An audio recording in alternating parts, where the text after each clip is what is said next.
क्या कोई सोच सकता है कि इतनी मासूम सी दिखने वाली ये लड़की इतनी बड़ी वारदात को अंजाम दे सकती है। तारीख थी 10 जून 2011। उत्तर प्रदेश के गोरखपुर के कमलेशपुरम कॉलोनी में रहने वाले राम प्रकाश दुबे, इनकी बेटी थी शिखा दुबे। 23 साल इस बेटी की उम्र थी, यही जो आप देख रहे हो। दीनदयाल यूनिवर्सिटी में ये पढ़ाई किया करती थी उस वक्त। देखने में बहुत ही ज्यादा मासूम, पढ़ाई में तेज तर्रार। लेकिन 10 जून 2011 को घर से बोल के निकली मैं कि मैं अभी किसी काम से जा रही हूँ, अभी आऊंगी वापस। ये वापस नहीं आई। राम प्रकाश दुबे इन्होंने ढूंढना शुरू किया। परिजनों को पता लगा बेटी गायब है, तलाश की, नहीं मिली। पुलिस में गए, कंप्लेन दर्ज कराई। पुलिस ने इनके पास पूछा कि किसी के ऊपर शक। दीपू यादव नाम का एक लड़का, इन्हीं के यहाँ का रहने वाला, मोहल्ले का, उसके ऊपर इन्होंने शक जताया। अब दीपू यादव के घर पुलिस गई, जाके देखा दीपू यादव घर से फरार। शक दीपू यादव के ऊपर, ये दीपू यादव ने ही शायद इसको, शिखा को गायब किया है। इन दोनों का प्रेम प्रसंग था। पिताजी ने कहा था दीपू यादव शिखा को परेशान किया करता था बहुत ज्यादा। सरयू कनाल जंगल है, वहां से पुलिस को एक सूचना मिली कि एक लड़की की यहाँ पे लाश पड़ी है। पुलिस टीम वहां पे पहुंची, जाके देखा चेहरा बहुत ही बुरी तरह से कुचला हुआ था। किसी रोड वगैरह से उसको मार मार के चेहरा बिगाड़ रखा था। कद काठी लग रहा था जैसे शिखा की हो।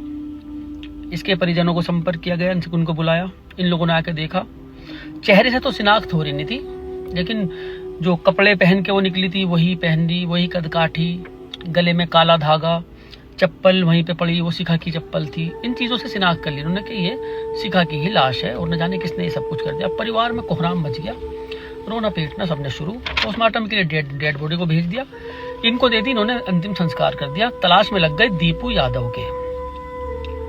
इसके रिश्तेदारों से पूछताछ की, नहीं पता लगा। 50 से ज्यादा जो इसके संपर्क में दोस्त थे उन लोगों से पूछताछ की, कुछ पता नहीं लगा। काफी पूछताछ करने के बाद पुलिस भी परेशान, भाई कहाँ गया, कहाँ छुप के बैठ गया। एक दोस्त मिला पुलिस को, उसने बताया कि सोनभद्र का वो नाम लिया करता था, दीपू यादव। सोनभद्र के बारे में जब बात आई, पुलिस टीम सोनभद्र गई। कई दिन तक दीपू यादव की वहां पे तलाश की। मुखबिर से एक सूचना मिली एक घर की। पुलिस टीम उस घर में पहुंची, उस घर का दरवाजा खटखटाया। एक लड़की ने दरवाजा खोला। जैसे ही लड़की ने दरवाजा खोला, पुलिस टीम उस लड़की को देख के भौचक के रह गई। ये कोई और लड़की नहीं, ये शिखा दुबे ही थी, जो लड़की मर चुकी थी वहां जंगल में। पुलिस पहचानती थी, फोटो वगैरह इनके पास आ गए थे जब इन्होंने गुमशुदगी की कंप्लेन दर्ज कराई थी इनके पिताजी ने। अब वे हैरत में, भाई ये तो जिंदा है और इसको तो अंतिम संस्कार भी कर दिया इसके परिवार वालों ने, ये क्या मामला। पुलिस टीम अंदर गई, वहां पर ये दीपू यादव भी मिला घर के अंदर ही उसके। दोनों को इनको अरेस्ट किया।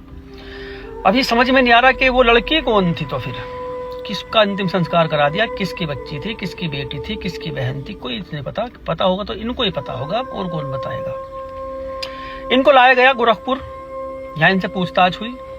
काफी देर ये इधर उधर की बातें बताने लगे। दीपू यादव से जब सख्ती से पूछताछ की, इन्होंने जबान खोली। 18 अप्रैल 2011 को ये लोग गोरखपुर मंदिर में गए थे। शिखा और दीपू यादव, इन लोगों ने शादी कर ली थी। शादी करके शिखा अपने घर चली गई, ये अपने घर चला गया। किसी को इसकी इन्होंने भनक नहीं लगने दी। अब शादी करने के बाद साथ रहने का इनका प्लान था कि साथ रहना है, कैसे रहें साथ, ये समझ में नहीं आ रहा था।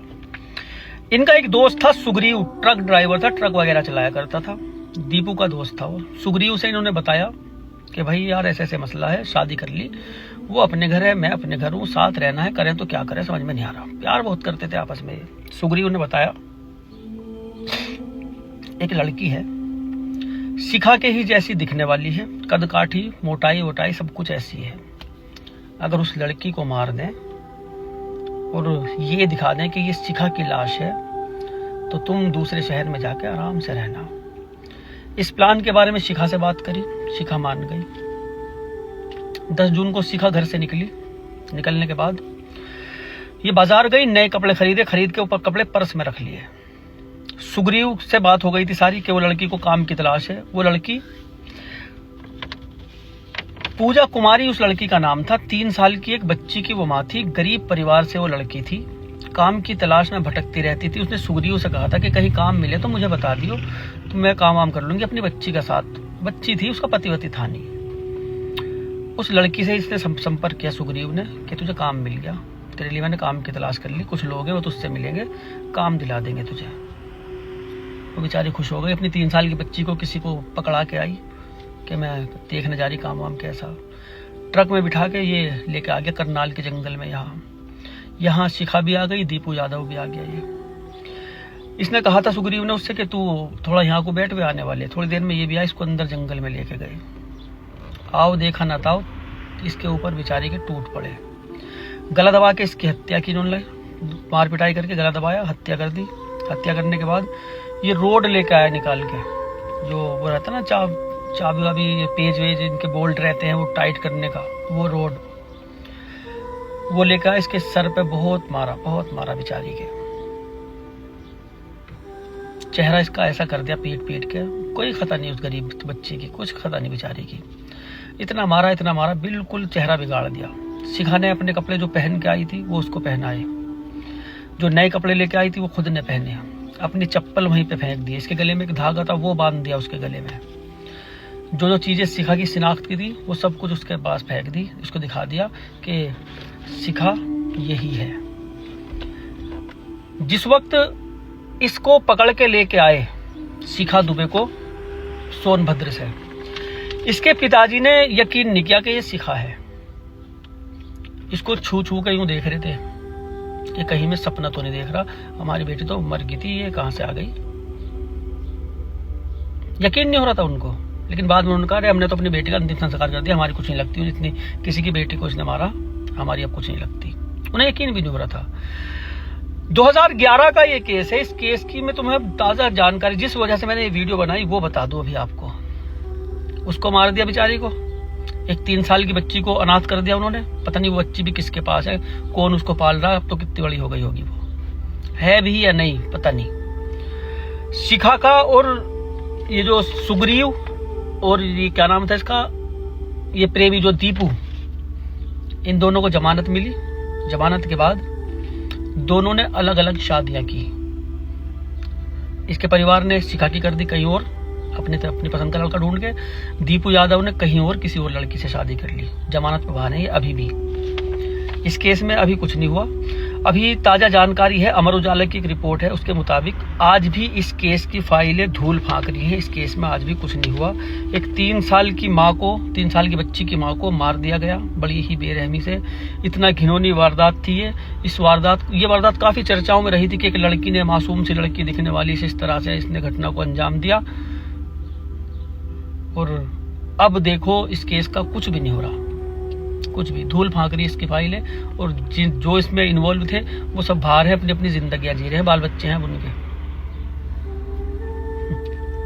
ये हमारे आगे कानून है जिसका कोई पैरवी करने वाला नहीं होता। अकेली जो रहती हो ना, तुम अकेली भाग भोग जाती हो, तुम्हें बता रहा मैं, जिसका पैरवी करने वाला नहीं होता ना, वे केस रफा दफा या फाइलों में धूल ही फांकते रहते हैं। सामने वाला दूसरा वाला पैसे वैसे भर देता है, कुछ और सिस्टम कर लेता है, कुछ भी नहीं होता। पैरवी करने वाला होना बहुत ही जरूरी है। अब खुद ही अंदाजा लगा लो इस बात से भाई,